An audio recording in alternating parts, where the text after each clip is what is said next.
Hey guys, let's talk Raspberry Pi troubleshooting. Yes, this device is like a DIY dream machine, but sometimes even these fabulously stable devices can hit a dead end and refuse to boot up.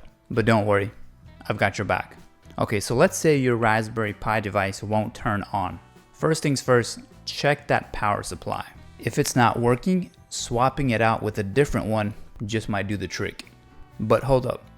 Each Raspberry Pi model has specific power requirements, so make sure you're using the right one for your Pi. Okay, so let's say your Raspberry Pi is powered up, but you're not getting any visuals on the screen. If this is a display error, start by checking that HDMI cable. But don't forget, on a Raspberry Pi 4, you've got two HDMI ports, and only one of them is the real deal. But on the Pi 5 and other models, just double check that the cable's fully inserted. But if the display's still no good, try a different HDMI cable. Keep it simple without worrying about 4K support or refresh rates. But if that doesn't work, it might be your monitor acting up. Try plugging it into another HDMI compatible device to see if your Raspberry Pi is the real culprit. Still no good? Now, if you're brave enough to dig into the system files, you can try to force the display to cooperate.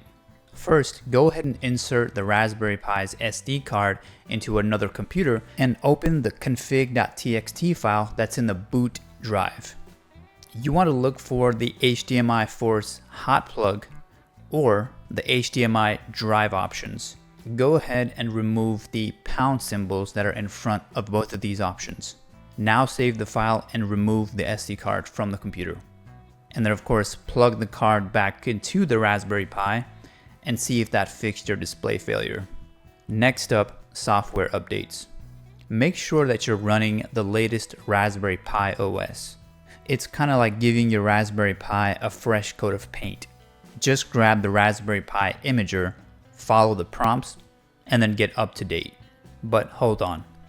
We can't forget about the almighty SD card, because it's like the heart of your Raspberry Pi, which is holding on to all the important stuff. So if you have a hunch that the SD card is acting up, first try remounting it. Still no luck? You might have a fake or low quality card on your hands. You want to stick with one from a verified seller or buy one straight from the manufacturer like Samsung or SanDisk. But worst case scenario, your SD card could be corrupted, which is very common. When this happens, you might be able to revive it by formatting it on your computer.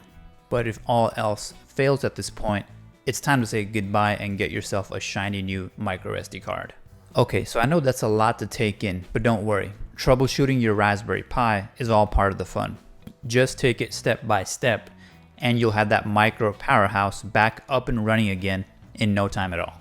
But I hope this helped you out in some way for troubleshooting your Raspberry Pi. Thanks for watching. And for more on Raspberry Pi, please consider subscribing to this channel.